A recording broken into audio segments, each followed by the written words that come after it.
My name is Will Parrish, and I've been asked to share a little bit about my introduction to Atlanta Harm Reduction Center, and to share a little bit about how it has affected the outcome in my life and where I am today. And so I want to say that I'm a 62-year-old male, and I was born in Nashville, Tennessee. And along that journey, unbeknownst to me, I found my life totally unmanageable. I didn't know why, but in the back of my mind, I had some idea that it might have something to do with the use of alcohol and other drugs.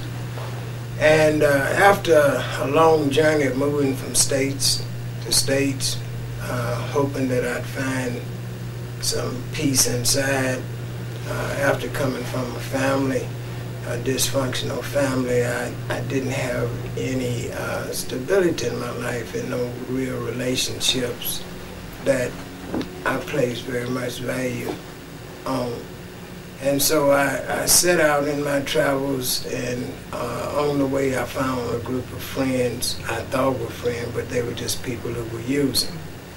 And I found someone who made me feel welcome, and the journey began. I finally ended up in Atlanta, and believe it or not, I thumbed here, and I wouldn't advise anybody to do that because I had walked so long until I stopped and my legs froze, and I had to sit there all night, and I didn't even know if I'd be able to walk the next day. But when I got to Atlanta, as is always the story, I found myself in what we call a trap. Locally, they refer to it as the bluff.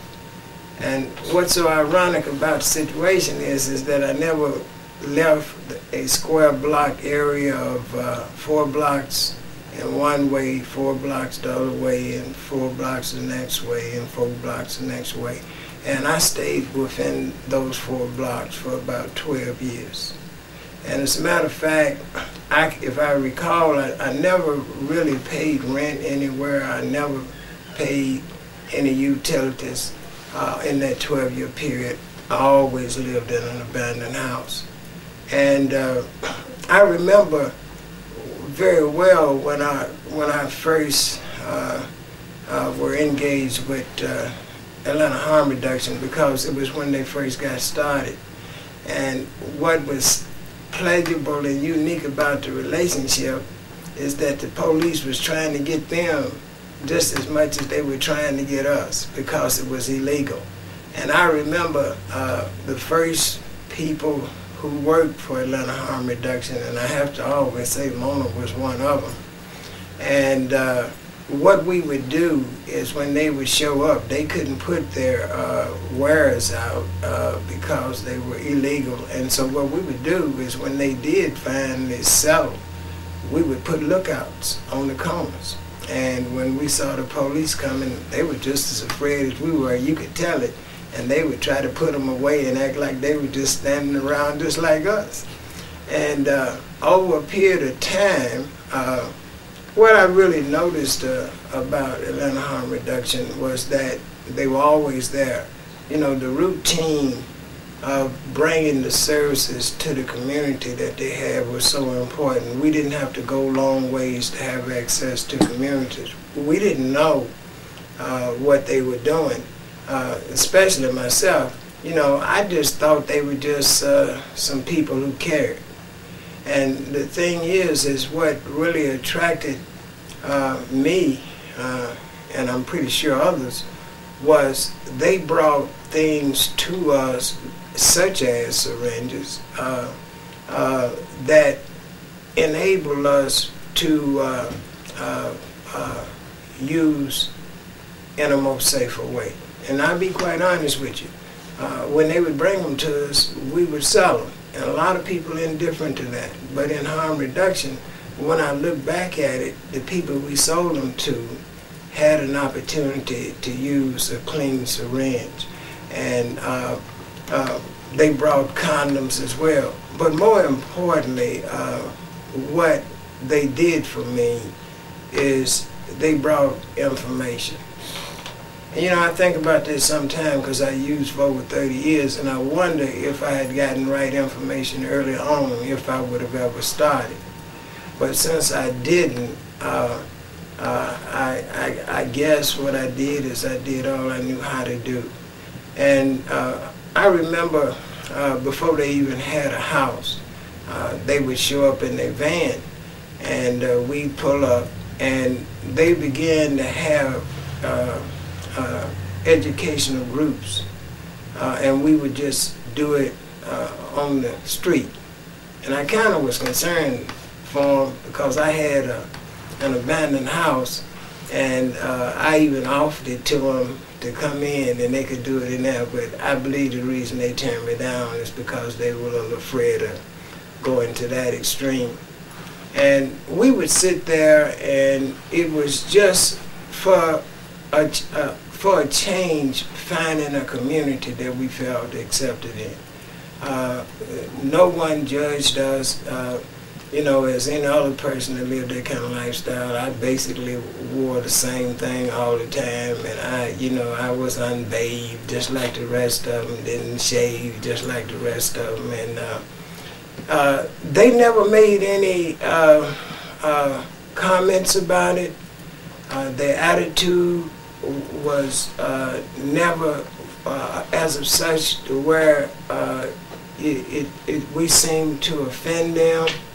And what they did was they gave us information.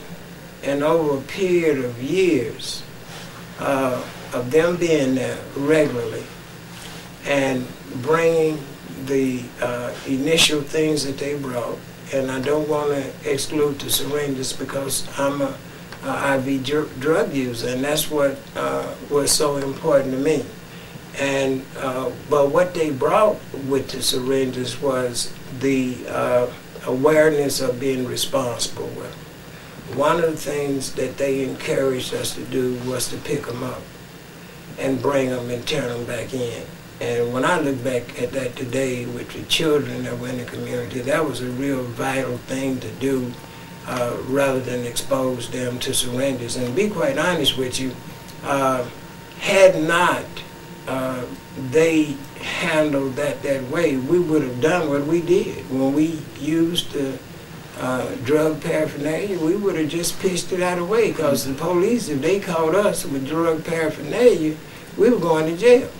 And as a matter of fact, I remember one time when I got locked up because I had a bag of unopened syringes, right? And the first person I called was Atlanta Harm Reduction, right? And the judge took kindly to the fact once he found out what I was doing, because by this time I had seen the importance of what harm reduction was doing, and I became a volunteer. Even though I was using, I became a volunteer.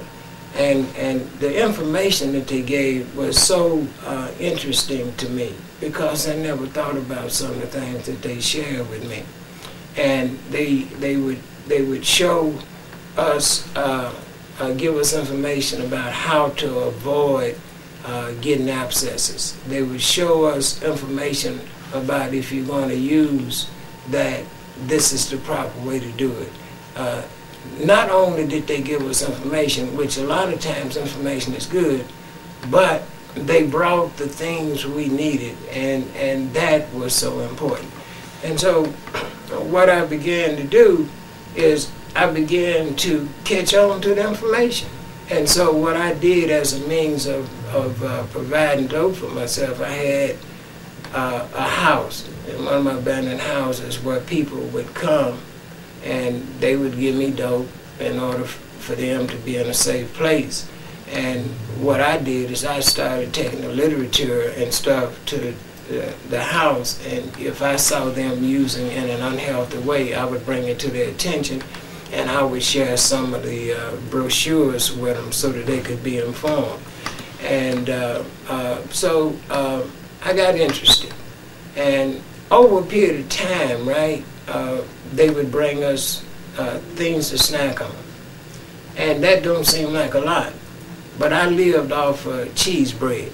And that was something that they brought on a regular basis. And I would always get me some loaves of cheese bread and take it home, because in that lifestyle, not eating is unhealthy for you. And a lot of times I'd wake up in the middle of the night and I'd be hungry, but you know, I couldn't keep a dollar, right? And so then what they would do is every time they would show up, they would embrace you with warmth and in a family-like manner. So it became a family for me, in my view. And I never knew they were practicing any type of concept, therapeutic concept, because they were so natural with it that I just took it as though they really had a genuine interest in me. And as time went on, I had all kinds of experiences with them. When some sadness was in my life, one of the outreach workers was always there for me to talk to. And I remember so very well the one director, and you could just, one of the most common scenes that you would see is you would see her sitting on the street curb talking to somebody who had had some tragedy in their family, and they would have an opportunity to speak with somebody about the tragedy that they normally would have to bear alone, and she would just be right there. And they never told us that what our problem was. They gave us information. And in the process of getting information, I was able to kind of see what my problem was. I wasn't ready to do anything about it just yet, but I was able to see it. And the more information I got, the more I was able to see it. And the thing is when the time came to where I wanted to do something about it, the only people that I knew of and trusted as a result of the information they gave me was the outreach workers at Atlanta Harm Reduction. And so the way they kind of impacted my life, I remember real clearly receiving a coat from Harry. And it was a winner. And you know, and I say this today, I said, you know, the reason I can tell I'm getting better because I can keep the same winter coat for more than 1 year. Because back in those days, I could not keep a winter coat to the next year. Mm-hmm. And I remember Harry coming to me and he asked me about taking this winter coat. And that touched me because somebody cared for me, and no one had cared for me for a long time. I don't even know if I cared for myself. And he gave me this winter coat. And to give a person that's using anything of value, and they hold it, is a testament of the sentimental value of what it is they've done. Because I generally would have sold it so I could get me one more. But I held on to the coat, you know, and it just blew my mind that I did it. But the thing was, is over a period of time of years, right, and getting more information and feeling a part of and getting involved in it, I felt connected with it. And I finally got to that point to where I knew I needed help and I was ready to do something about it. And they were there, and they were all supportive. No matter what they were doing, they stopped and they got involved in the solution. And they connected me with another service organization, and the other agencies would come, but I didn't trust them. So whenever someone come to us and tell us, hey, this is what you need to do, that was a little bit too strong and direct for me. And so what I would do when I got ready is I went to the outreach worker who I was closest to, and I asked him about their organization. He said, hey, you know, you give it a shot, you know, I'm going to be there with you, I'm going to support you. And